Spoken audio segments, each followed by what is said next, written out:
అడిగాడు మిమ్మల్ని, ఈరోజు మీరు ఎందుకు ఇస్తారు, మనం ఇవ్వాల్సిన అవసరం కూడా లే. ఆయన అడిగిందే ఒక ఛాన్స్, ఆ ఒక ఛాన్స్ ఇచ్చేశారు. మంచి చెడు నాశనం చేశారు రాష్ట్రాన్ని. మహానుభావులారా, మీకు అందరికీ ప్రజలకే నమస్కారం చేయాలి. నేను చంద్రబాబు జగన్మోహన్ రెడ్డికి నమస్కారం చేయడం లే, ఆయన తప్పనడం లే. ఆయన ఎటువంటి వాడో కడప ప్రజలకి తెలుసు, కడప ప్రజల్లో అనుభవించిన వాళ్ళకి తెలుసు, వాళ్ళ తండ్రికి తెలుసు, తల్లికి తెలుసు, చెల్లెళ్ళకి తెలుసు, వాళ్ళ కుటుంబానికి అంతా కూడా తెలుసు. అయినా మీరు ఆదరించారు, ఈ రాష్ట్రాన్ని సర్వనాశనం చేశారు. తిరిగి బాగు చేయడం అనేది మీ చేతుల్లోనే ఉంది అని మనం చేస్తున్నాం. సోదరులారా, మీరే బాగు చేయాలి రాష్ట్రాన్ని. మీరు బాగు చేయాలంటే జగన్మోహన్ రెడ్డిని తరివి కొట్టాలి. జగన్మోహన్ రెడ్డిని తరివి కొట్టి తిరిగి చంద్రబాబు నాయుడు గారిని ముఖ్యమంత్రిగా చేసి మామూలుగా లోకేష్ బాబు గారిని కూడా ముందుకు తీసుకొచ్చి నడిపించి ఈ రాష్ట్రాన్ని కాపాడండి, ఈ రాష్ట్రాన్ని అభివృద్ధికి తేండి. ఈ రాష్ట్రానికి మీరే ఒక దేవతామూర్తులుగా భావిస్తున్నా నేను. మీరు దయచేసి ఈ రాష్ట్రాన్ని కాపాడండి అని మనవి చేసుకుంటూ సెలవు తీసుకుంటా. ఈరోజు తెలుగుదేశం పార్టీలో చేరిన రామచంద్రాపురం నియోజకవర్గానికి చెందిన రాయపురెడ్డి సూరిబాబు గారిని 2 నిమిషాలు మాట్లాడవలసిందిగా సాదరంగా ఆహ్వానిస్తాం. అందరికీ నమస్కారం. గౌరవనీయులు నారా చంద్రబాబు నాయుడు గారికి నా కృతజ్ఞతలు. హలో, ఈరోజు నాకు చాలా ఆనందంగా ఉంది. నేను ఈ తెలుగుదేశం పార్టీలో జాయిన్ అయినందుకు, ఈ ఒక కుటుంబ సభ్యుని అయినందుకు నేను చాలా గర్వపడుతున్నాను. నా కష్టం ఉన్నంత వరకు, నేను చేయవలసిన శక్తి ఉన్నంత వరకు ఈ తెలుగుదేశం పార్టీలో నా సేవల్ని అందిస్తూ ఉంటాను. అలాగే రామచంద్రాపురం నియోజకవర్గాన్ని సార్కి గిఫ్ట్గా గెలిపించి తీసుకొచ్చి ఆప్ చెప్తాను. జై తెలుగుదేశం, జై చంద్రబాబు. తాడుకొండ నియోజకవర్గానికి చెందిన డాక్టర్ కె శ్రీధర్ గారిని 1 నిమిషం మాట్లాడవలసిందిగా విజ్ఞప్తి. ఇక్కడికి విచ్చేసిన నా అక్క చెల్లెళ్లకు, అన్న తమ్ముళ్లకు, దేశభక్తులకు, శ్రేయభిలాషులకు, అన్న ఎన్టీఆర్ అభిమానులకు, చంద్రన్న వీర సైనికులకు వందనం, అభివందనం. ఈరోజు ఒక పర్వదినం. మేము చంద్రన్న దగ్గర నుంచి చూసాం, చంద్రన్న యొక్క కుటుంబంలో చేరాము. చంద్రన్న అంటే ఒక వ్యక్తి కాదు, ఆయన ఒక సమూహమైన శక్తి. ఇంటింతై ఒడ్డుడింతై జనసంద్రమై ప్రపంచమై పెను తుఫానుగా మారి భీకర సునామీగా ముగించాడు. చంద్రన్న గెలవబోతున్నాడు, చంద్రన్న మళ్ళీ ముఖ్యమంత్రి కాబోతున్నాడు. ఈ విషయం జగనన్నకు తెలుసు. జగనన్నకు తెలిసి ఎమ్మెల్యేలు మారుస్తున్నాడు. జగనన్నకు 151 ఎమ్మెల్యేలు గెలవలేదు, 151 బలి పశువులు గెలిచారు. వాళ్ళందరినీ నడి రోడ్డున పడేసి వాళ్ళ జీవితాల్లో అతలకుతలం చేశాడు. చంద్రన్న యొక్క కులం మంచితనం, చంద్రన్న మతం జనహితం, చంద్రన్న తత్వం మానవత్వం. అలాంటి గొప్ప నాయకుడు మనకుండగా అరే ఎంత తప్పిదం చేశావు. ఒక దొంగని, ఒక దుర్మార్గుడిని, ఒక అరాచకవాదిని, ఒక నియంతని మనం ఎన్నుకున్నామే. 3 సంవత్సరాలకల్లా మొహం మొత్తింది. 4వ సంవత్సరం అయోమయంలో పడ్డాం. 5వ సంవత్సరంలో గాడి నుంచి ఉమ్మేస్తున్నాం. ఎప్పుడు వస్తే ఎలక్షన్లు, ఎప్పుడు వచ్చినా సరే చంద్రన్న గెలవాలి, చంద్రన్న గెలవాలి. చంద్రన్నకు ఓటేస్తే మీకు పోయేదేమి లేదు, బాధ్యత సంఖ్యలు తప్ప మీకు పోయేదేమి లేదు, అవినీతి ప్రభుత్వం తప్ప మీకు పోయేదేం లేదు, మాఫియా డాన్లు తప్ప మీకు పోయేదేం లేదు, అక్రమతం వ్యాపారాలు తప్ప మీకు పోయేదేం లేదు, ఒక సైకో తప్ప మీకు పోయేదేం లేదు, అసలు అవినీతి పరుడు తప్ప. అలాంటి ముఖ్యమంత్రి మనకు ఉన్నాడని చెప్పడానికి చరిత్రలో ఒక విషయం పేచి ఉండాలి. ఎందుకంటే జగనన్న డబ్బు డబ్బు డబ్బు అనే వ్యాధితో బాధపడుతున్నాడు. మన చంద్రన్న జనం జనం జనం అనే దాంతో మన మధ్య తిరుగుతున్నాడు. ఈ వయసులో ఆయన మిచాంగ్ తుఫాన్లో నేను చూసా. ఆయన ప్రజలకు ఇంత దగ్గరికి వెళ్ళాడు. పొద్దున స్టార్ట్ చేస్తే రాత్రి 11 వరకు మేము అలసిపోయాం. 73 సంవత్సరాలు 1950లో ఏప్రిల్ 20లో పుట్టా. ఆయన అలసిపోలేదు. 1 అక్టోబర్ 2003లో ఆయన పైన నక్సలైట్లు దాడి చేశారు. ఆ సమయంలో భగవంతుడి అనుగ్రహంతో 19 క్లేబర్ మైలు పెడితే 7 మాత్రం పేలినాయి. ఆ 7 ఆ మనిషి తురాతురకలు చేసే అవకాశం ఉంది. కానీ భగవంతుడి అనుగ్రహం వల్ల ఆయన బతికి బట్టగట్టాడు. మనకు దిశానిర్దేశం చేస్తాడు. మన కోసం ఉన్నాడు, మన రాష్ట్రం కోసం ఉన్నాడు, మన పిల్లల కోసం ఉన్నాడు.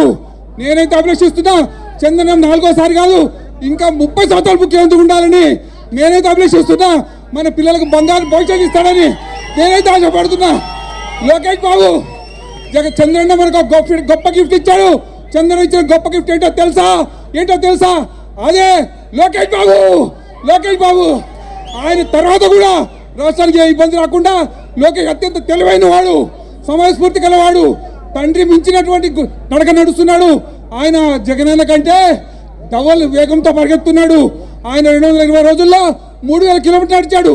జగనన్న ప్రతి నిమిషం కూడా సోమరిపోతులాగా మధ్య అయిపోయాడు. నేను చూశాను, ఇద్దరి బాధ చూశాను. లోకేష్ అన్న సూపర్. ఆయన యొక్క గైడెన్స్ లో చంద్రన్న యొక్క ఆయన ఉన్న నాయకత్వంలో ఈ రాష్ట్రం సుభిక్ష ఉంటుందని, ఎట్టి పరిస్థితుల్లో మళ్ళీ జగన్ రాలేడని, జగనే కాదు ఎవరికి అవకాశం లేదు. ఎంతకాలం ఉన్నా సరే అన్న ఎన్టీఆర్ యొక్క దయ మన పడింది, దీవెనలు మన పడినాయి, చంద్రన్న యొక్క ఆశీస్సు మనకున్నాయి, లోకేష్ బాబు యొక్క సహచారం అంతా ఉంది. అందుకని చెప్తున్నా, జై లోకేష్, జోహార్ ఎన్టీఆర్, జై చంద్రన్న, జై చంద్రన్న. సైకో పోవాలి.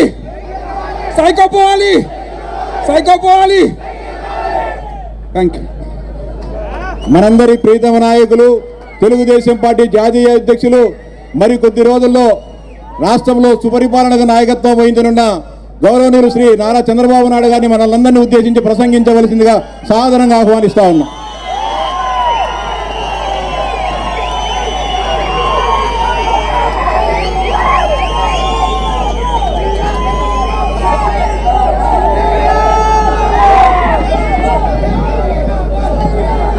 ఓకే తమ్ముళ్ళు.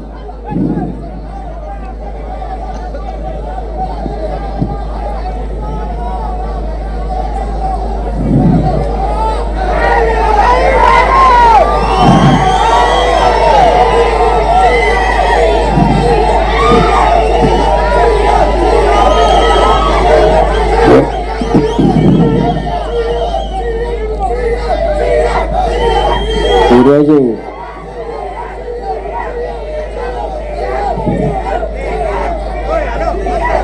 కొన్ని వేల మంది పార్టీలో చేరడానికి వచ్చారు.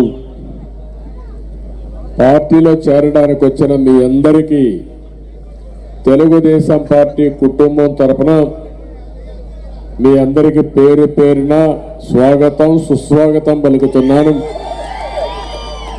వేదికపై ఉండే నాయకులందరికీ నా నమస్కారాలు. ఈరోజు మీరందరూ చూస్తే నెల్లూరు ఉదయగిరి నుంచి చంద్రశేఖర్ రెడ్డి గారి సతీమణి రాధమ్మ గారు, ఇంకా కొండ నాయకులందరూ, తాడికొండ ఉండవల్లి శ్రీదేవి గారు, వారి యొక్క అనుమాయులందరూ, కొవ్వూరులో ఇప్పుడే మాట్లాడారు బూదేటి రాధయ్య మాజీ ఎమ్మెల్సీ పద్మశాలి ఏ విధంగా చెప్పారో మీరు చూశారు. తంబళ్లపల్లి దాసరిపల్లి జయచంద్రారెడ్డి, రామచంద్రాపురంలో రాయపరెడ్డి సూరిబాబు గారు, మంత్రాలయం నుంచి రాఘవేందర్ రెడ్డి గారు,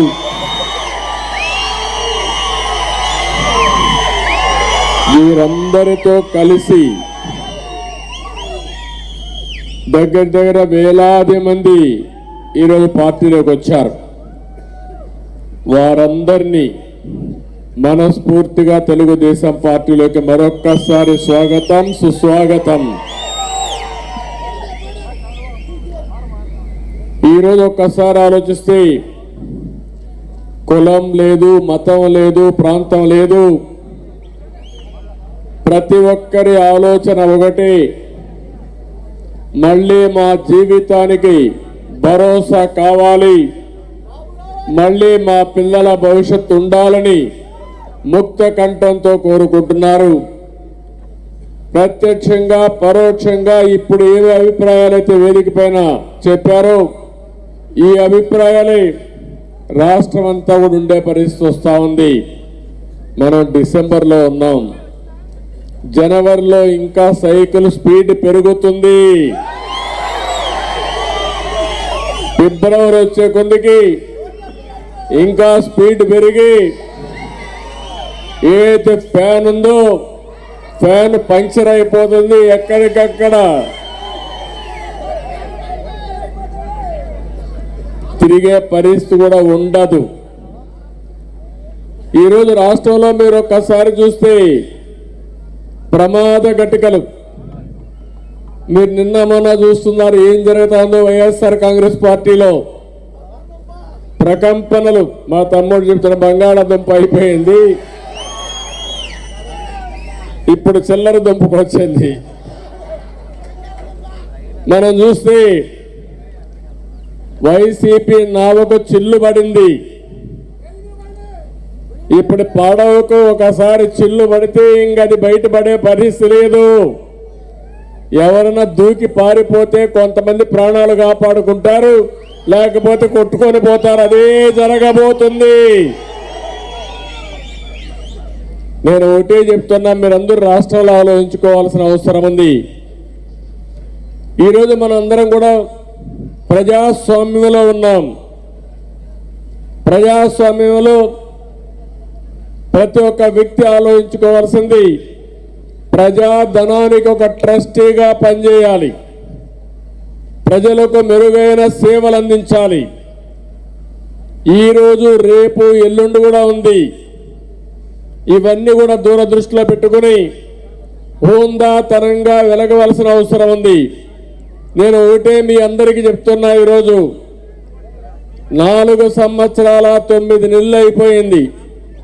3 నెలల తర్వాత జగన్ ఎక్కడికి పోతాడో నాకు తెలియదు. అయితే మనం గుర్తుపెట్టుకోవాల్సింది సాంప్రదాయాలన్నిటిని కూడా సర్వనాశనం చేసే పరిస్థితికి వచ్చారు. ఎప్పుడన్నా పేపర్లు చూసారా? ప్రజల్ని ఎప్పుడైనా కలిశాడా జగన్ గారు? ఎప్పుడైనా దగ్గరగా మాట్లాడా? ఎన్నికల ముందు మీ అందరికీ ముద్దులు పెట్టాడా లేదా? ఇప్పుడు పిడుగుద్దులు గుర్తున్నాడా లేదా? ఇలాంటి వాళ్ళు నాయకులు అంటే నాకు అర్థం కావడం లేదు. ఇతను ఒక అపరిచితుడు, చెప్పేదంతా చెయ్యడు. ఎమ్మెల్యేలకు ఇంటర్వ్యూ లేదు. 4.5 సంవత్సరాలుగా ఇప్పుడు కూడా చూస్తే చాలా మందికి ఇంటర్వ్యూలు కూడా ఇవ్వని ప్రబుద్ధుడు. అపాయింట్మెంట్ వాళ్ళ అమ్మకు కూడా ఇవ్వడు. నాకంటే మీరు ఎక్కువ మాట్లాడుతున్నారు. చెల్లెలకు అపాయింట్మెంట్ లేదు, అమ్మకు అపాయింట్మెంట్ లేదు. బాబాయ్ ఇంకేం చేశారో అందరికీ తెలుసు. అంటే ఎవరైనా సరే ఆత్మ గౌరవం ఉండే వ్యక్తి జగన్ దగ్గరికి పోతారా అంటే అని మిమ్మల్ని అడుగుతున్నా. ఎందుకు నేను ఈ మాట వాడుతున్నానంటే, ఎంతో మంది త్యాగాలు చేశారు, స్వతంత్రం నా హక్కుని పోరాడారు, ప్రాణ త్యాగాలు చేశారు. ప్రజలు 5 సంవత్సరాలకు ఒకసారి ఓటేస్తున్నాం. ప్రతి ఒక్క నాయకుడు కోరుకుంటున్నారు, ప్రతి ఒక్క కార్యకర్త కోరుకుంటున్నారు మా నాయకుడు ఆదర్శంగా ఉండాలని. ఏంటి ఎమ్మెల్యేల యొక్క పరిస్థితి? ఒక అరాచక సైన్యాన్ని వదిలిపెట్టాడు ఈ జగన్మోహన్ రెడ్డి. ఆయన ఒక పెద్ద ఎత్తున అరాచకాలు చేస్తూ ఉంటే, ఇంకో పక్క ఎక్కడికక్కడ రాష్ట్రం మొత్తం ఎమ్మెల్యేలు కూడా ఇదే మాదిరిగా తయారయ్యారు. ఒక నియంతృత్వం. రఘురామరాజు ఒక ఎమ్మెల్సీ, ఒక ఎంపీ, ఆయన విభేదించాడని నెపంతో పోలీస్ కస్టడీలో టార్చర్ చేశాడంటే ఎవరైనా ఊహిస్తారని అడుగుతున్నా. ఇది ప్రజాస్వామ్యమా అని అడుగుతున్నా. ఇంకో పక్క ఎమ్మెల్యేలందరినీ అవమానించి నిన్న చూశారు, ఇంట్లో మామూలుగా పని వాళ్ళు కూడా మార్చాం. ఎమ్మెల్యేల్ని ఎక్కడికక్కడ లెఫ్ట్ అండ్ రైట్ మార్చేశాడు. నేను ఎప్పుడు 45 ఏళ్ళుగా రాజకీయాల్లో ఉన్నా, నేను ఎప్పుడు చూడలా ఇలాంటి పోకళ్ళే నేను చూడలా. ఎమ్మెల్యే అనేది ఒక గౌరవప్రదమైన పదవి. ప్రజాప్రతినిధి, ముఖ్యమంత్రి ఎట్టయితే ఒక నియోజకవర్గం ఎన్నుకుంటారో ఎమ్మెల్యేలు కూడా ప్రజలు ఎన్నుకుంటారు, పార్టీలు నామినేట్ చేయొచ్చు. ఆయన గౌరవాన్ని కాపాడడం, ఆ నియోజకవర్గం యొక్క ప్రజల మనోభావాలను గౌరవించడం అని చెప్పి కూడా నేను మీకు తెలియజేస్తున్నా. ఒకవేళ ఆయన అన్పాపులర్గా ఉంటే అక్కడ మార్చొచ్చు, కానీ వాళ్ళ ద్వారా తప్పుడు పనులు చేయించడం, తప్పుడు పనులు చేయించి ఇప్పుడు ట్రాన్స్ఫర్లు చేయడం. మీరు నిన్న మొన్న చూశారు, ఒకరిద్దరు కాదు, దగ్గర 11 మంది ఇన్ఛార్జీలు మార్చేశాడు. దాంట్లో 5 మంది దళితులు. నేను అడుగుతున్నా, ఎక్కడైనా సరే ఒక బీసీని గెలిపించాలి అంటే అది మొట్టమొదటి స్థానం పులివెందల. నువ్వు పెద్ద నాయకుడు కదా, ఎక్కడైనా గెలవచ్చు. మీ పులివెందల్లో ఒక బీసీని గెలిపించి నువ్వు ఆదర్శాన్ని వల్లవేసి నేను కూడా అప్రిషియేట్ చేస్తాను. కానీ బీసీలని బలీయడం కోసం ఇష్టానుసారంగా చేయడం మంచి పద్ధతి కాదు. నేను ఒకటే మిమ్మల్ని అందరిని అడుగుతున్నా, సామాజిక న్యాయం గురించి మాట్లాడుతున్నాడు. సామాజిక న్యాయం ఏదో 4 చిల్లర పదవులు ఇచ్చి మెయిన్ పదవులన్నీ నీ మనుషుల్ని నీ అనుమానాలు పెట్టుకోవడం కాదు. ఈ విషయం గుర్తుపెట్టుకోవాలి. ఆర్థికంగా, రాజకీయంగా, సామాజికంగా వెనుకబడిన వర్గాల్ని బలపరిచినప్పుడే సామాజిక న్యాయం జరుగుతుంది. ఈరోజు మనం అన్ని చూస్తా ఉంటే నేను ఎప్పుడూ చూడనటువంటి వింత పోకడలు చూస్తున్నాను. రాష్ట్రంలో ఎవరైనా మాట్లాడితే మాట్లాడే స్వేచ్ఛ ఉందా తమ్ముళ్ళు అని మిమ్మల్ని అడుగుతున్నా. నిన్నటి వరకు ఇక్కడుండే వాళ్ళందరూ వైఎస్ఆర్ కాంగ్రెస్ పార్టీలో ఉన్నారు, అవునా కాదా? ఎవరైనా ధైర్యంగా మాట్లాడారా? మీరు మాట్లాడే పరిస్థితిలో ఉన్నారా? మీరు ఇదేం ప్రజాస్వామ్యం అడుగుతున్నా నేను. ఎమ్మెల్యేలు మాట్లాడలేరు, మంత్రులు కలవలేరు, ఎంపీలు గుమస్తాల కంటే హీనంగా ఉంటారు. ఇవన్నీ చూసిన తర్వాత నాకు అనిపిస్తుంది, ఒకటే చెప్తున్నా, నువ్వు 151 మందిని మార్చినా నీ ప్రభుత్వం రాదు, మీరు గెలిచే సమస్య లేదు. ప్రజలు ఎప్పుడో నిర్ణయించుకున్నారు. దానికి కారణం నేను ఒకే ఒక విషయం మిమ్మల్ని కోరుతున్నా. ఈ ఎన్నిక నేను ముఖ్యమంత్రి కావడానికి కాదు, లేకపోతే తెలుగుదేశం జనసేన పార్టీలు గెలవడానికి కాదు. ఈ రాష్ట్ర భవిష్యత్తును కాపాడడానికి జరిగే ఎన్నికలు. మన భవిష్యత్తు, మన పిల్లల భవిష్యత్తుని కాపాడుకునే ఎన్నికలువి. ఆ సందర్భంగా ప్రతి ఒక్క వ్యక్తి ఆలోచించాలి, విజ్ఞతతో ఆలోచించాలి. నేను ఈ విషయం కూడా చెప్తున్నాను, నాకేం ముఖ్యమంత్రి పదవి కొత్త కాదు. 14 సంవత్సరాలుగా ముఖ్యమంత్రిగా పనిచేసిన సమైక్య ఆంధ్రప్రదేశ్లో కూడా, లేకుంటే తెలుగుదేశం పార్టీకి మంత్రి పదవులు కూడా కొత్త కాదు. కానీ సమస్య అంతా మీరు గుర్తుపెట్టుకోవాల్సింది, ఈరోజు తెలుగుదేశం పార్టీ, జనసేన కూడా కలిసి మేము ముందుకు వస్తున్నామంటే ఈ రాష్ట్రాన్ని కాపాడాలని. ఈ రాష్ట్రాన్ని కాపాడుకోవడంలో మనందరి బాధ్యత ఉంది. ఈరోజు మీరు చూస్తున్నారు, తెలంగాణ రాష్ట్రం, ఆంధ్రప్రదేశ్ రాష్ట్రం విడిపోయి 10 సంవత్సరాలు అవుతుంది. 5 సంవత్సరాలు తెలుగుదేశం పార్టీ అధికారంలో ఉన్నప్పుడు అభివృద్ధి ఏ విధంగా చేశామో మీరు ఒక్కసారి గుర్తుపెట్టుకోండి. ఆ రోజు చేసిన అభివృద్ధి అదే విధంగా కంటిన్యూ ఉంటే ఈరోజు రాష్ట్రం కూడా తెలంగాణతో సమానంగా ముందుకు పోయేవాళ్ళం. కానీ ఈరోజు ఇతను వచ్చిన తర్వాత చేసిన పనులన్నీ ఒక్కసారి గుర్తు చేసుకుంటే ఒక్క విషయం మీరు గుర్తుపెట్టుకోవాలి. 5 సంవత్సరాల కంటే ముందు మీ జీవన పరిస్థితులు ఏంటి? 5 సంవత్సరాల వైఎస్ఆర్ కాంగ్రెస్ పార్టీ పాలనలో మీ జీవన ప్రమాణాలు పెరిగాయా, తగ్గాయా అనే విషయం ప్రతి ఒక్కరూ ఆలోచించుకోవాల్సిన అవసరం ఉంది. ఒక రైతు, ఒక నిరుద్యోగి, ఒక కూలీ, ఒక ఏవైతే కన్స్ట్రక్షన్ పనిలో పనిచేస్తారో భవన నిర్మాణ కార్మికుడు కానీ, లేకపోతే ప్రతి ఒక్కరు కూడా ఒక చిరు ఉద్యోగి కానీ, ప్రతి ఒక్కరూ ఆలోచించుకోవాల్సిన అవసరం ఉంది. మామూలుగా ప్రభుత్వం అనేది ప్రజల జీవన ప్రమాణాలు పెంచేది ప్రభుత్వం, ప్రజల ఆత్మ గౌరవాన్ని కాపాడేది ప్రభుత్వం. అంతేకాకుండా మీ భవిష్యత్తుకు దారి చూపించేది ప్రభుత్వం. అలాంటివి కాకుండా మన జీవితాలతో ఆడుకునే పరిస్థితి వచ్చింది. నేను ఒకే విషయం మిమ్మల్ని కోరుతున్నా. ఈరోజు ఇదే ముఖ్యమంత్రి ఎన్నికల ముందు ఏం చెప్పాడు, ఈరోజు ఏం చేశాడు? ఈ 10 క్వశ్చన్స్ అడుగుతున్న స్ట్రైట్గా అవి కానీ ఆన్సర్ చేయగలిగితే నేను కూడా ఆనందంగా ఫీల్ అవుతాను. కేంద్రం మెడలో వంచి ప్రత్యేక హోదా తెస్తా అన్నాడా లేదా అని మిమ్మల్ని అడుగుతున్నా. చెప్పాడా లేదా? ఆ రోజు 25 మంది ఎంపీలను గెలిపించమన్నాడా లేదా? 22 మంది ఎంపీలను గెలిపించారా లేదా? 10 మంది రాజ్యసభ 8 మంది రాజ్యసభను గెలిపించారు. అంటే దగ్గర దగ్గర 31 మందిని గెలిపించారు. నేను అడుగుతున్నా మిమ్మల్ని, ప్రత్యేక హోదా తెచ్చాడా? కేంద్రం మెడలో ఉంచాడా? కాదు, మెడలో దించాడు. అంటే మాటలు చెప్పినప్పుడు మాత్రం కోటలు దాటాయి, ఇప్పుడు చేష్టలు మాత్రం గడప కూడా దాటడంలా. దీనికి సమాధానం చెప్పాల్సిన అవసరం ఉందా లేదా? రాష్ట్రంలో ఉండే 5 కోట్ల మంది ఆలోచించుకోవాల్సిన అవసరం ఉంది. రెండోది, బంగారు లాంటి పోలవరం.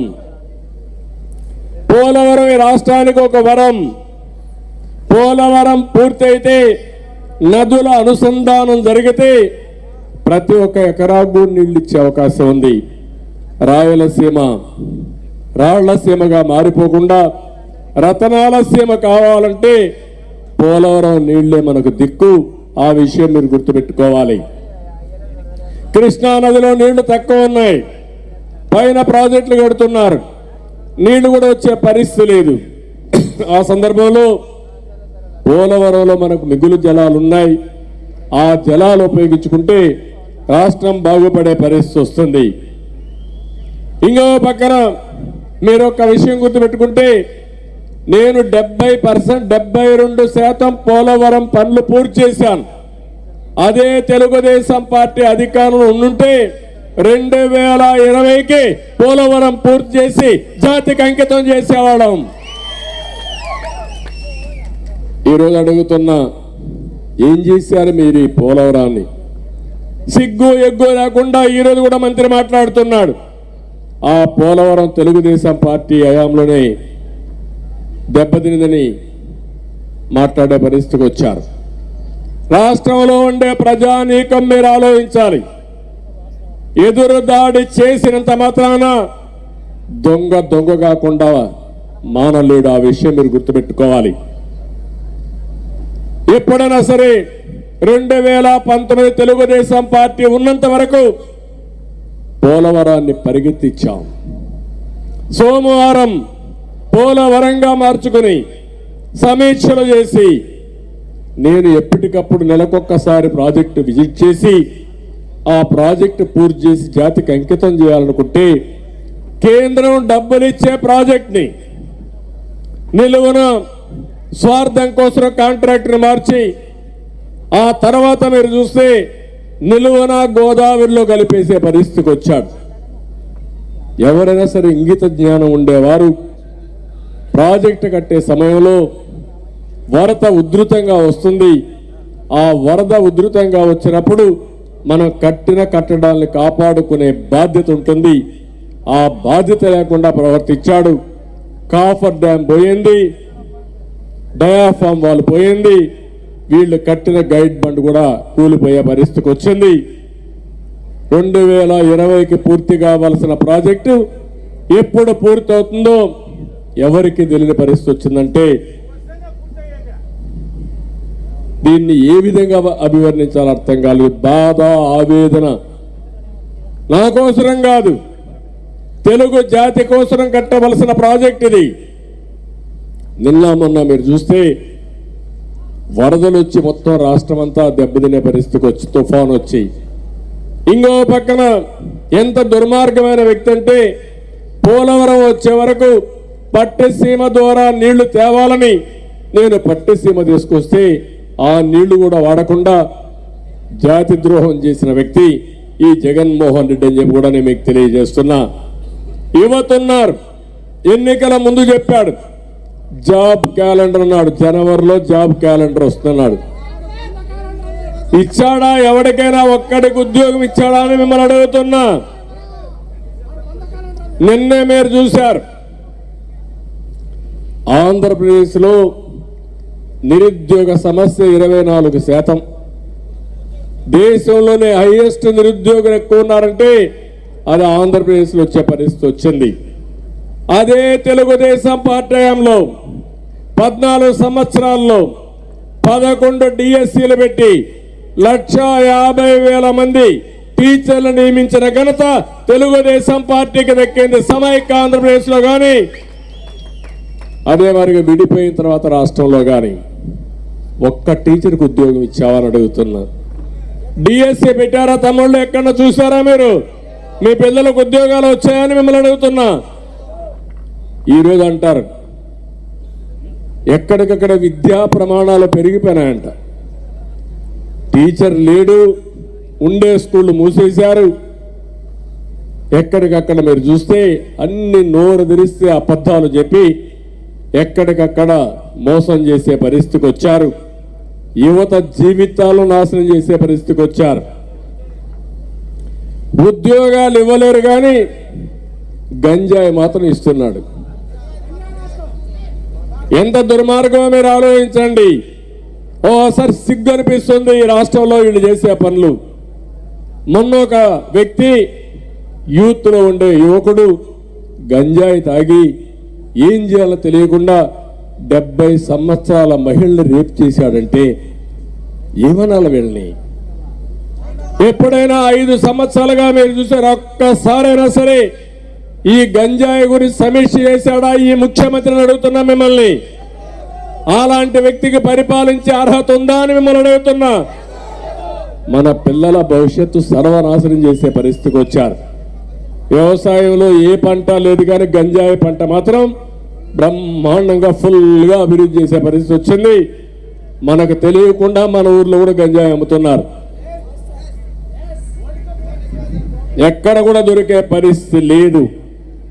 ఇంకో పక్క మీరందరూ ఒకటే గుర్తుపెట్టుకోవాలి, మద్యపాన నిషేధం చేస్తానని చెప్పాడా లేదా? మద్యపాన నిషేధం చేసిన తర్వాతనే ఓటు అడుగుతానని చెప్పాడా లేదా? మద్యపాన నిషేధం చేయకపోతే మీ ఓటు అడగని చెప్పిన మాట వాస్తవనా కాదా? ఇప్పుడు ఎట్లా వస్తాడు మీ దగ్గరికి? అడగాలి కదా మనం. ఇప్పుడు ఏం చేశాడు? నాసిరకం మద్యం విపరీతంగా దోచుకుంటున్నాడు. పేదవాళ్ళ ఆరోగ్యంతో ఆడుకుంటున్నాడు. పేదవాళ్ళ జీవితాల్లో సర్వనాశనం చేసే పరిస్థితి వచ్చాడు. ఆడబిడ్డల మాంగళ్యాన్ని తెంచేసే పరిస్థితికి వచ్చాడు. కొన్ని వేల మంది చనిపోయారు. అయినా ఈ ముఖ్యమంత్రి ఏ మాత్రం కూడా సిగ్గు ఎగ్గు లేకుండా ప్రవర్తించే పరిస్థితికి వచ్చాడు. ఇంకో పక్క ఎన్నికల సమయంలో మీరు చూశారు, పోతూ పోతూ ఎవరడిగినా సిపిఎస్. అదేంటది? పెద్ద కష్టమేంటి? ఒక వారంలో ఎన్ని వారాలైనాయి చేశాడా ఇప్పటికి? అంటే ఏ విధంగా ప్రవర్తించాడు? ఇది ఒక ఉదాహరణ మాత్రమే. ఈరోజు అంగన్వాడీ టీచర్లు ఉన్నారు. నేను అడుగుతున్నా, నేను ఆ రోజు 4,000 రూపాయలు నెలకు జీతం ఇస్తా ఉంటే అంగన్వాడీకి 10,500 రూపాయలు చేసిన ఘనత తెలుగుదేశం పార్టీది. నేను ఒకటే ఆలోచించాను, వాళ్ళు కూడా చాలా కష్టపడుతున్నారు, మన పిల్లలకి పౌష్టికాహారం పెడుతున్నారు. అలాంటి వారిని ఆదుకోవాలనే ఉద్దేశంతో నేను ఆ రోజు వాళ్ళ జీతాలు పెంచి వాళ్ళకు ఉద్యోగంలో కూడా కొంత సెక్యూరిటీ ఇచ్చాను. ఈరోజు మీరేం చేశారు? అంగన్వాడీ కేంద్రాల్లో తాళాలు పగలగొట్టి వాళ్ళ సెంటర్లోకి ఎంటర్ అయ్యే పరిస్థితికి వచ్చారు. నేను ఒకటే అడుగుతున్నాను, మీరు హామీ ఇచ్చారా లేదా? ఇచ్చిన హామీని ఎందుకు నిలబెట్టుకొని నిలదీస్తున్నా? మళ్ళీ అంగన్వాడీకి హామీ ఇస్తున్నా, తెలుగుదేశం వస్తానే మీ యొక్క న్యాయమైన కోరికలన్నీ పరిష్కారం చేసే బాధ్యత తెలుగుదేశం పార్టీ తీసుకుంటామని కూడా నేను మీకు తెలియజేస్తున్నా. మా తమ్ముడు చెప్తున్నాడు, ఆడిస్తున్నాడు ఆంధ్రాని. ఆడుదాం కాదు, ఆడిస్తున్నాడు. ఏమాట వికృతమైన క్రీడలు. ఆ వికృతమైన క్రీడలు గంజాయి చేయడం, కొట్టుకోవడం, కోడి కత్తి డ్రామాలు ఆడడం, ఇలాంటివన్నీ తమ్ముళ్ళు. ఎవరైనా ఇంత భయంకరమైన పరిస్థితులు రాష్ట్రంలో ఉంటే ఇప్పుడు 3 నెలల్లో ఎన్నికలు పెట్టుకుని ఆడుదాం ఆంధ్ర అంట. ఏమాడతావు నువ్వు? ఆడుతున్నారు, మీ పార్టీలో అందరూ ఆడుతున్నారు. ఇప్పుడు ఎక్కడికక్కడ అందరూ ఆడే పరిస్థితికి వచ్చారు. ఈ విషయం గుర్తుపెట్టుకోవాలి. ఇంకో పక్క మీరందరూ చూస్తే ఆ రోజు ఉచితంగా ఇసుక ఇచ్చాం. ఎవరికి కావాలంటే ఆ ఊర్లో ఇసుక తీసుకెళ్లారు. ఆ విధంగా ఫ్రీగా ఇళ్లు కట్టుకున్నారు.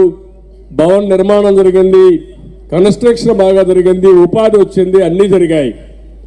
ఆ రోజు కావాలని విమర్శించినారు. ఈ విషయంలో కూడా ప్రజలందరూ గుర్తుపెట్టుకోవాలి. దొంగే దొంగ దొంగ అని అరిసి తప్పించుకోవాలని ప్రయత్నం చేసినట్టు ఆ రోజు ఇసుకలో అన్యాయం జరిగిందని చెప్పి ఈరోజు ఆ ఇసుక కూడా అమ్ముకుంటున్నామంటే ఏమనాలని అడుగుతున్నా. ఒక ట్రాక్టర్ ఆ రోజు ఊరికే తీసే పరిస్థితి నుంచి 5-6 వేలు అమ్ముతున్నాడు. ఈరోజు వేరే రాష్ట్రాలకు పంపిస్తున్నాడు. బినామీలు పెట్టుకున్నారు. దగ్గర 40,000 కోట్ల రూపాయలు ఒక ఇసుకలోనే దోపిడీ చేసే పరిస్థితి వచ్చారు. రాష్ట్రం అంతా అన్యాక్రాంతం అయిపోయే పరిస్థితి వచ్చింది. ఇంకో పక్క అమరావతి మన రాజధాని. బయట పోతే ఏం చెప్పాలో తెలియడం లేదు. ఏ రాజధాని అంటే ఎవరు పిల్లలు చెప్పలేకపోయే పరిస్థితికి వచ్చారు. ఏ రాష్ట్రానికి ఎమ్మెల్యేలు కూడా చెప్పలేరు, ముఖ్యమంత్రి కూడా చెప్పలేడు. అంటే ఒక పద్ధతి లేని రాజకీయం. 5 ఏళ్లయింది రాజధాని లేని రాష్ట్రంగా తయారు చేశాడు. చాలా అంటే ఒక్క విషయం మీరు గుర్తుపెట్టుకోవాలి. ఇలాంటి దుర్మార్గుడు కానీ 2004లో కానీ హైదరాబాద్కి కానీ వచ్చుంటే, సమైక్య ఆంధ్రప్రదేశ్ వచ్చుంటే ఆ రోజే హైటెక్ సిటీ అన్నీ అయిపోయేటివి. అక్కడ కూడా ఏమీ డెవలప్ అయ్యేది కాదు. ఆ రోజు దాని జాతకం బాగుంది. ఇలాంటి దుర్మార్గుడు రాలా. వీళ్ళ తండ్రి అయిన రాజశేఖర్ రెడ్డి 100 రెట్లు మెరుగని నిరూపించుకునే పరిస్థితి వచ్చాడు. ఆ పెద్ద మనిషి ఎక్కడ అడ్డం పడలేదు. దానివల్ల హైదరాబాద్ బతికిపోయే పరిస్థితి వచ్చింది. నేను అడుగుతున్నా మిమ్మల్ని, అమరావతికి ఎన్నికల కంటే ముందు అసెంబ్లీలో హామీ ఇచ్చాడా లేదా? అమరావతి రాజధాని చెప్పాడా లేదా? రికార్డులో ఉందా లేదా? మాట తప్పాడా లేదా? ఇలాంటి వ్యక్తిని ఎట్లా మాత్రం చెప్పండి. ఎన్నికలు వస్తే ఒక మాట, ఎన్నికలు అయిపోతే ఒక మాట, అందితే జుట్టు అందకపోతే కాళ్ళు. ఇలాంటి వ్యక్తులు మాట్లాడే పరిస్థితికి వస్తున్నారు. బాధేస్తుంది. ఈరోజు అమరావతి శిథిలావస్థకు వచ్చింది. ఆ రోజు మనం కట్టిన ఎక్కడ అమరావతి ఉందంటున్నాడు. మనం కట్టిన అసెంబ్లీలోనే అసెంబ్లీ, మనం కట్టిన సెక్రటరియట్లోనే ఈరోజు మొత్తం అక్కడ ఈయన కూర్చొని క్యాబినెట్, మనం కట్టిన హైకోర్టులోనే హైకోర్టు నిర్వహణ. అదే బిల్డింగ్లన్నీ కానీ పూర్తి చేసుంటే, ఆ రోజు మనం తయారు చేసిన ప్రణాళిక పూర్తిగానే చేసుంటే ఇప్పటికే అది ఒక షేపుకి వచ్చేది. మన పిల్లలకు ఉద్యోగాలు వచ్చేటివి, ఉపాధి వచ్చేది. ఇప్పుడు కూడా పాసి పనులు కూడా వేరే రాష్ట్రానికి పోయే పరిస్థితికి వచ్చాం. ఇది చాలా బాధాకరం. ఇంకో పక్క నేను ఒకటే మీ అందరికీ విజ్ఞప్తి చేస్తున్నా. రాగాలు తీశాడు బాధుడే బాధుడిని ఊరికి పోయి. ఏం చేశారు మీరు? కరెంటు ఛార్జీలు పెంచాడా లేదా అని మిమ్మల్ని అడుగుతున్నా. పెట్రోల్ డీజిల్ పెంచాడా లేదని మిమ్మల్ని అడుగుతున్నా. నిత్యావసర వస్తువుల ధరలు పెరిగాయా లేదని మిమ్మల్ని అడుగుతున్నా. ఒకటి కాదు, కడాన చెత్త మీద కూడా చెత్త వేసిన చెత్త ముఖ్యమంత్రి ఈ జగన్మోహన్ రెడ్డి. ఇంకో పక్కన మీరు ఒకసారి చూస్తే ధరలు విపరీతంగా పెరిగిపోయి మామూలుగా ఈ పన్నులు భరించలేక చాలా వరకు మీరందరూ సఫర్ అయ్యే పరిస్థితికి వచ్చారు. ఈరోజు ఇటీవల కాలంలో మీరు చూశారు, అది కూడా పెద్ద స్కామ్. మీ భూములన్నీ కూడా సర్వే చేయించారన్నాడు. ఇప్పుడు ఆ భూములు ఏమైనా ఎవరికి తెలియదు, ఇంకా ఎవరి పేరుతో ఉన్నాయో కూడా తెలియదు. ఫోటోలు మార్చేశారు, పేర్లు మార్చేశారు, సర్వే నెంబర్లు మార్చేశారు. అంటే అస్తవ్యస్తంగా తయారు చేసి కొంతమంది వైఎస్ఆర్ కాంగ్రెస్ నాయకులు ఆ భూములు కూడా అన్యాక్రాంతం చేసుకుంటూ బ్లాక్మెయిల్ చేసే పరిస్థితికి వచ్చారంటే అడ్మినిస్ట్రేషన్ ఏ విధంగా ఉందో మీరు ఒక్కసారి గుర్తుపెట్టుకోవాల్సిన అవసరం ఉంది. నేను ఒకే ఒక విషయం మిమ్మల్ని మీకందరికి గుర్తు చేస్తున్నాను. వ్యవస్థలన్నీ నాశనం అయిపోయినాయి. ఇప్పుడు అడుగుతున్నా మిమ్మల్ని అందరినీ, ఎక్కడైనా ఆర్ఎన్బి రోడ్లోకి పోయే పరిస్థితి తమ్ముళ్ళు అని మిమ్మల్ని అడుగుతున్నా. నేషనల్ హైవేస్ అన్ని బాగున్నాయా లేదా? నేషనల్ హైవేస్ అన్ని బాగున్నాయి. మీ ఊర్లో సిమెంట్ రోడ్లు బాగున్నాయా లేదా? మనం వేసింది సిమెంట్ రోడ్లు అన్నీ వేసి అవన్నీ బాగున్నాయి. 5 ఏళ్లుగా మీరు ఒకసారి చూస్తే 1 కిలోమీటర్ సిమెంట్ రోడ్ వేసాడా? మనం ఉన్నప్పుడు 24,000 కిలోమీటర్లు సిమెంట్ రోడ్లు వేసిన తెలుగుదేశం ఏకైక party Telugu Desam party. 1 kilometre cement రోడ్లు వేలా. ఊర్లో వీధి దీపాలు పెట్టాం, అవి కూడా ఇప్పుడు వెలిగే పరిస్థితి లేదు. చెత్త నుంచి కాంపోస్ట్ తీస్తూ గ్రామాలు పరిశుభ్రంగా ఉండాలని ట్రైసైకిల్స్ పెట్టి చెత్త కలెక్ట్ చేశాం, అయ్యిపోయినాయి. వ్యవసాయం మొత్తం భ్రష్టు పట్టింది.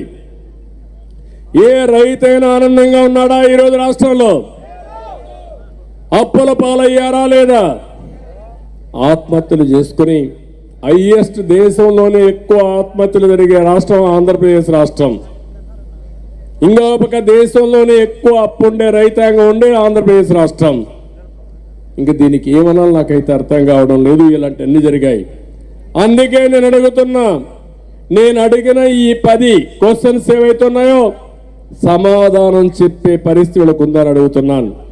తమిళలో ఒకటే గుర్తుపెట్టుకోండి, పోలీసులు లేకపోతే వైఎస్ఆర్ కాంగ్రెస్ నాయకులు రోడ్డు మీద కూడా రాలేరు. వస్తారా? వచ్చే పరిస్థితిలో ఉన్నారా? పరదా కట్టుకోకపోతే ముఖ్యమంత్రి బయట వచ్చే పరిస్థితిలో ఉన్నాడా? ఆ పరిస్థితిలో వీళ్ళు ఉన్నారు. నిన్న మొన్న చూస్తే చాలా బాధేస్తుంది. గుంటూరులో ఒక మైనారిటీ నాయకుడు షేక్ నౌషాద్ సెల్ఫ్ వీడియో తీశాడు. ఎంపీ 25 లక్షల రూపాయలు వాళ్ళ అనుమానాలు తీసుకొని ఏదో పనులు చేస్తామని మోసం చేస్తే అందరికీ చెప్పి కడాన ఆత్మహత్య చేసుకుని హాస్పిటల్లో ఉన్నాడు. అంటే మీ దౌర్జన్యాలు ఎంత దారుణంగా ఉన్నాయో ఇది ఒక ఉదాహరణ మాత్రం. మొన్నే ఒక టీచర్ సిపిఎస్ మీద బాధపడి నెలవారీగా జీతాలు రాకుండా మల్లేష్ అనే టీచర్ ఆత్మహత్య చేసుకుని నా ఆత్మహత్యకు బాధ్యుడు ఈ ముఖ్యమంత్రిని లెటర్ రాసి చనిపోయే ప్రయత్నం చేశారంటే ఏమనాలని అడుగుతున్నా. ఈరోజే కర్నూలులో హలహరవి మండలంలో అమృతపురం గ్రామంలో వాటర్ ట్యాంకులో పనిచేసే అతను పరశురామ్ అనే ఎంప్లాయ్ వైఎస్ఆర్ కాంగ్రెస్ నాయకుల వేధింపులు తట్టుకోలేక ఆత్మహత్య ప్రయత్నం చేసుకున్నాడు. అంటే వేధింపులు పెరిగిపోయినాయి. ఆధారపడిన వాళ్ళు ఆత్మహత్యలు చేసుకునే పరిస్థితికి వచ్చారు. ఇవన్నీ అతను కూడా వాడి మనిషిని చూస్తే అల్హారులో జరిగింది. అక్కడ బెంజ్ మంత్రి ఉన్నాడు. ఆ బెంజ్ మంత్రి ఇతని హత్యకు కారణం వాళ్ళ బ్రదర్ అయ్యే పరిస్థితికి వచ్చారు. మంత్రులందరూ మీరు చూడండి, ఎక్కడికక్కడ అఘాయిత్యాలు చేస్తున్నారు, ఎక్కడికక్కడ దోపిడీ చేస్తున్నారు. ఎమ్మెల్యేలు బరి తెగించి ఆంబోతుల మారిగా ఊర్లో పడే పరిస్థితికి వచ్చారు. ఇప్పుడు ముఖ్యమంత్రి వీళ్ళందరినీ ట్రాన్స్ఫర్ చేసే పరిస్థితికి వచ్చాడు. ఏది ఏమైనా నేను మిమ్మల్ని ఒకటే కోరుతున్నా, ఈ రాష్ట్ర భవిష్యత్తు ఆకాంక్షించే ప్రతి ఒక్కరిని ఒకటే విజ్ఞప్తి చేస్తున్నాను. మళ్ళీ తెలుగుదేశం పార్టీ జనసేన ప్రభుత్వం వస్తే తప్ప ఈ రాష్ట్రాన్ని కాపాడుకోలేమని మీ అందరికి విజ్ఞప్తి చేస్తున్నా. ఈరోజు ఇక్కడికి వచ్చారు, మీరందరూ పార్టీలో చేరారు. మీ అందరికీ మనస్ఫూర్తిగా అభినందనలు. నేను ఒకటి మీకు హామీ ఇస్తున్నాను, తెలుగుదేశం పార్టీ పరిపాలన మీరు చూశారు. మళ్ళీ నేను ఇచ్చే హామీ తప్పకుండా మళ్ళీ మీ రుణం తీర్చుకుంటా, ఏం చేయాలో చేసి చూపిస్తానని మరొక్కసారి మీ అందరికీ హామీ ఇస్తున్నా.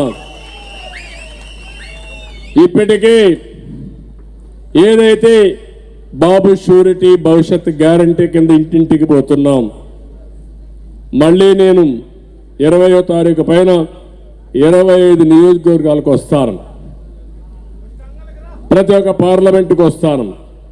వచ్చి ఏం చేయబోతానో 5 సంవత్సరాల్లో ఒక స్పష్టమైన డైరెక్షన్ ఇచ్చే బాధ్యత నేను తీసుకుంటానని చెప్పి కూడా నేను మీ అందరికీ హామీ ఇస్తున్నా. నేను ఎప్పుడు కూడా అసత్యాలు చెప్పడం, అబద్ధాలు మాట్లాడడం నా జీవితంలో నాకు చేత కాదు.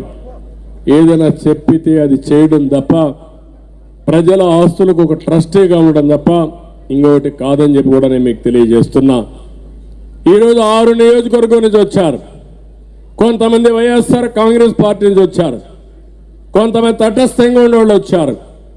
ఈరోజు వచ్చిన వారందరినీ మనస్ఫూర్తిగా స్వాగతం పలుకుతున్నా. మీ స్ఫూర్తి మొత్తం రాష్ట్రమంతా రావాలి. ఇది ప్రారంభం మాత్రం.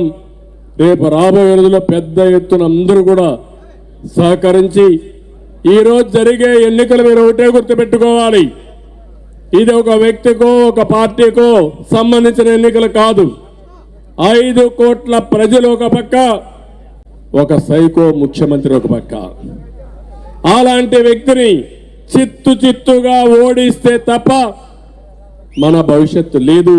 ఈ విషయం గుర్తుపెట్టుకోమని మరొక్కసారి మిమ్మల్ని అందరూ కోరుకుంటూ, ఈరోజు ఈ 6 నియోజకవర్గాల నుంచి వచ్చిన మిమ్మల్ని అందరినీ మరొక్కసారి మనస్ఫూర్తిగా అభినందిస్తూ, అందరికీ సాదరంగా పార్టీలోకి ఆహ్వానం పలుకుతూ, అందరికీ నమస్కారాలు. జై హింద్, జై తెలుగుదేశం.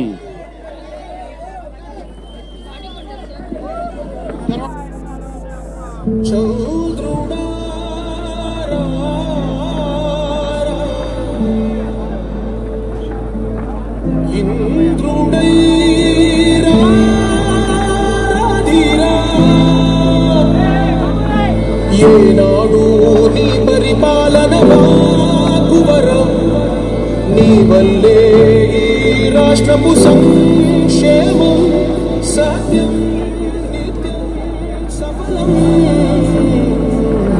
జనగణ మంగళ నాయకుడా, ఘనమగు చరితల నాయకుడా, పలుతరములు మము పరిపాలించర స్వామికుడా. నవయుగ మేధో సైనికుడా, సమయము తెలియని సేవకుడా, యువన వ్యాంధ్రకు ప్రగతిని చూపర సాధకుడా, వైతాళికుడా.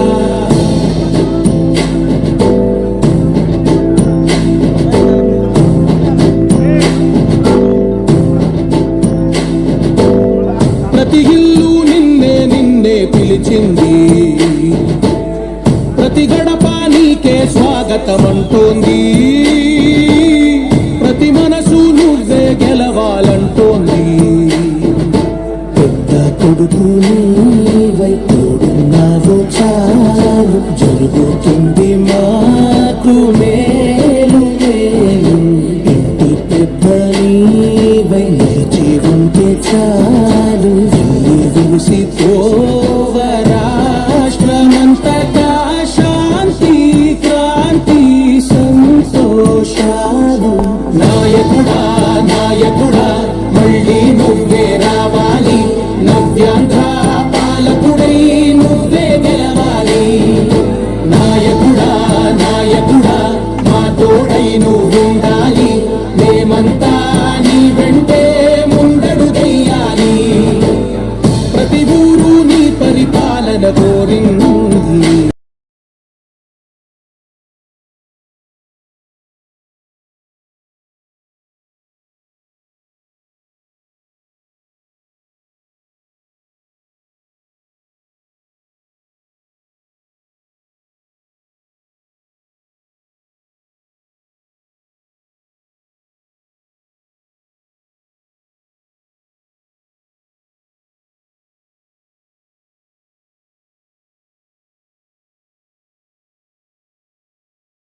కొంచెం సమయం కేటాయించి మరొకరి జీవితంలో చిరునవ్వు వెదజల్లే స్వాగతం.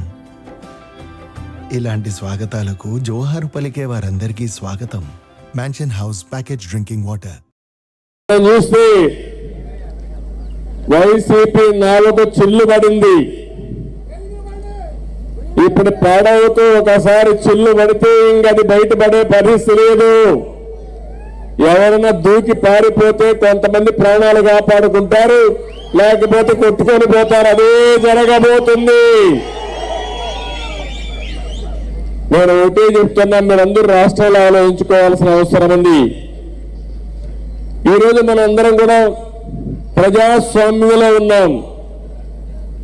ప్రజాస్వామ్యంలో ప్రతి ఒక్క వ్యక్తి ఆలోచించుకోవాల్సింది, ప్రజాధనానికి ఒక ట్రస్టీగా పనిచేయాలి, ప్రజలకు మెరుగైన సేవలు అందించాలి. ఈరోజు రేపు ఎల్లుండి కూడా ఉంది. ఇవన్నీ కూడా దూరదృష్టిలో పెట్టుకుని హుందాతనంగా వెలగవలసిన అవసరం ఉంది. నేను ఒకటే మీ అందరికీ చెప్తున్నా, ఈరోజు 4 సంవత్సరాల 9 నెలలు అయిపోయింది. 3 నెలల తర్వాత జగన్ ఎక్కడ పోతాడో నాకు తెలియదు. అయితే మనం గుర్తుపెట్టుకోవాల్సింది, సాంప్రదాయాలన్నింటినీ కూడా సర్వనాశనం చేసే పరిస్థితికి వచ్చారు. ఎప్పుడైనా పేపర్లు చూసారా? ప్రజలను ఎప్పుడైనా కలిశాడా జగన్ గారు? ఎప్పుడైనా దగ్గరగా మాట్లాడా?